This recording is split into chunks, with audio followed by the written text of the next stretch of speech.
आपने सब कुछ सही लगाया होता है, ट्रैवल इंश्योरेंस, आइटनरी, आपके जो lease agreement, hotel booking, accommodation, कुछ भी जो होता है सब कुछ सही होता है, लेकिन फिर भी वीज़ा आपका अप्रूव होने के बाद भी कैंसिल हो सकता है।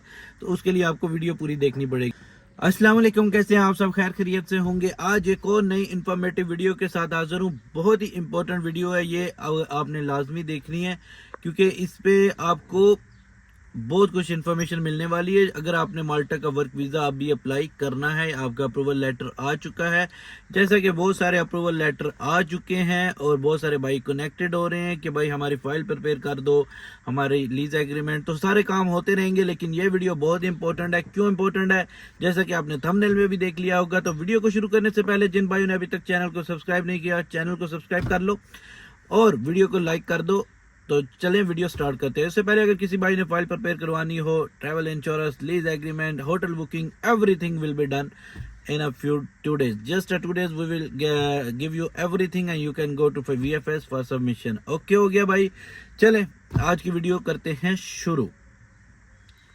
सबसे पहले तो आपको बताता चलूं, माल्टा का वर्क वीज़ा इस भाई का, जिसका आज मैं आपको इस साथ एक्सपीरियंस शेयर कर रहा हूं, इस भाई का वीज़ा अप्रूव हो चुका था। सबसे पहले वीज़ा देखें। आपने वीज़ा देख लिया होगा इस भाई का, आपने देखा वीज़ा लगा हुआ है, लेकिन अगर आपने गौर से नहीं देखा तो फिर देखें।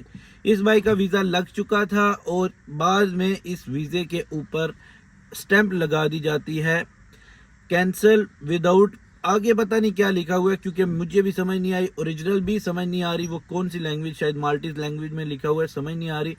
लेकिन बात आगे जाके आपको बताता हूँ कि इसकी रीज़न क्या हुई थी। आपने वीज़ा तो देख लिया, लेकिन इस वीज़े को कैंसिल कर दिया गया था जब वीएफएस से वापस आया था पासपोर्ट, तो इस पर स्टैंप लगी हुई थी कैंसिल का, मतलब कि कैंसिल हो गया। वीज़ा अप्रूव तो हुआ लेकिन अप्रूव होने के बाद कैंसिल हो गया, स्टैंप लगा देगी एम्बेसी की तरफ, सीवीयू की तरफ से।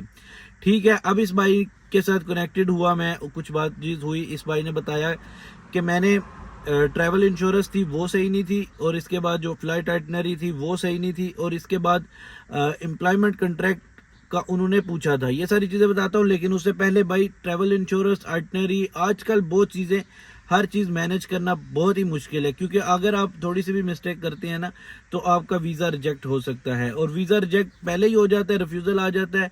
लेकिन अभी एक ऑप्शन वो दे रहे हैं कि आप इसको ठीक कर लें, मतलब ट्रैवल इंश्योरेंस का कह रहे हैं, या फिर लीज एग्रीमेंट का कहते हैं, या अकोमोडेशन का, होटल बुकिंग का, या फ्लाइट का, तो आपने सही करना है, क्योंकि बहुत सारे भाई इग्नोर मार देते हैं और लाइट लेते हैं, जिसकी वजह से ये एक आपके साथ भी हो सकता है जो इस भाई के साथ हुआ। वीज़ा लग गया, सब कुछ हो गया, स्टिकर पेस्ट हो गया उसके ऊपर, पासपोर्ट के ऊपर, लेकिन फिर वीज़ा कैंसिल की स्टैंप भी लग गई। ठीक है, क्योंकि पासपोर्ट को कुछ भी नहीं कर सकते, उसके ऊपर स्टैंप ही हमेशा लगाते हैं अगर वीज़ा कैंसिल करना होता है तो।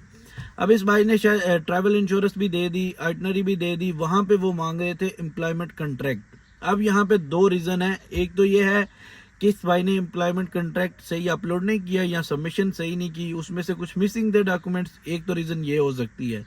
दूसरी रीज़न ये हो सकती है, जो ये इसकी कंपनी थी जो माल्टा में, उन्होंने पीछे से उसका जो कंट्रैक्ट है वो कैंसिल कर दिया हो। ऑन द स्पॉट कैंसिल नहीं करते, टाइम ज़्यादा हो गया हो या फिर किसी भी वजह से आप कह सकते हैं, तो उधर से अगर एम्प्लॉयमेंट कंट्रैक्ट आपका ख़त्म हो जाता है, अगर वो सीवीयू को इन्फॉर्मेशन चली जाती है सिस्टम में, तो अगर आपका वीज़ा पहले अप्रूव हो चुका होता है और अभी वहाँ पे ही होता है पासपोर्ट, तो आपको जब कैंसिल हो जाता है आपका एम्प्लॉयमेंट कंट्रैक्ट, तो आपको ये भी एक कैंसिल की स्टैंप लगा के दे सकते हैं, क्योंकि आपका कंट्रैक्ट ऑफिशियली ख़त्म हो चुका होता है, इवन आपको पता नहीं होता, आपके एम्प्लॉयर ने ख़त्म कर दिया होता है।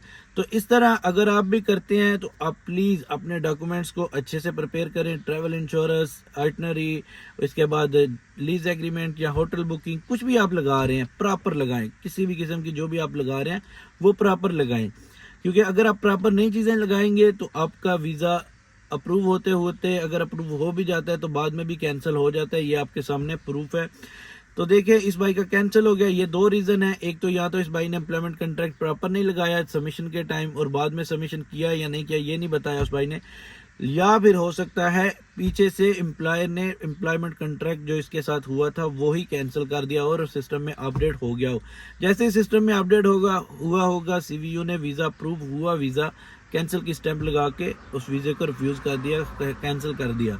तो ये आज की वीडियो बनाने का मकसद और बताने का मकसद ये है कि अपने डॉक्यूमेंट्स को हमेशा प्रॉपर प्रिपेयर करें ताकि आपको कोई प्रॉब्लम ना हो। ये नहीं कि सिर्फ और सिर्फ ट्रैवल इंश्योरेंस की वजह से, किसी भी किस्म की वजह से वीज़ा रिफ्यूज़ हो सकता है, क्योंकि ट्रैवल इंश्योरेंस तो इस भाई ने सही लगा दी थी और साथ में आइटनरी भी अपडेट कर दी थी। लेकिन एम्प्लॉयमेंट कंट्रैक्ट आई थिंक इसी की वजह होगी कि कभी कभी एम्प्लॉयर जो होते हैं वो पीछे से कैंसिल कर देते हैं और आपको बताते भी नहीं है कि क्या चल रहा है क्या नहीं, तो इस वजह से वीज़ा कैंसिल हो गया। तो ये थी आज की वीडियो। उम्मीद करता हूँ ये आप सबके लिए लेसन होगा, क्योंकि बहुत सारे भाई हैं जो कांटेक्ट करते हैं भाई ये कैसे है वो कैसे, तो उनके लिए अपडेट देना बहुत ज़रूरी है, क्योंकि अगर आप इसको देखेंगे तो आप सीखेंगे, मतलब अपने डॉक्यूमेंट्स प्रॉपर आप प्रिपेयर करेंगे। तो ये थी आज की वीडियो, मिलते हैं नए व्लॉग के साथ, तब तक के लिए अल्लाह हाफिज़।